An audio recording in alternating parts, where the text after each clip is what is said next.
कदम्बवनचारिणीं मुनिकदम्बकादम्बिनीं नितम्बजितभूधरां सुरनितम्बिनी सेवितां नवाम्बुरुहलोचनाम् अभिनवाम्बुदश्यामलां त्रिलोचनां कुटुम्बिनीं त्रिपुरसुन्दरीमाश्रये।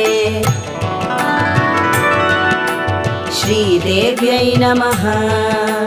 कदम्बवनवासिनीं कनकवल्लकीधारिणीं महार्हमणिहारिणीं मुखसमुल्लसद्वारुणीं दयाविभवकारिणीं विशदलोचनीं चारिणीं त्रिलोचनां कुटुम्बिनीं त्रिपुरसुन्दरीमाश्रये। श्रीदेव्यै नमः।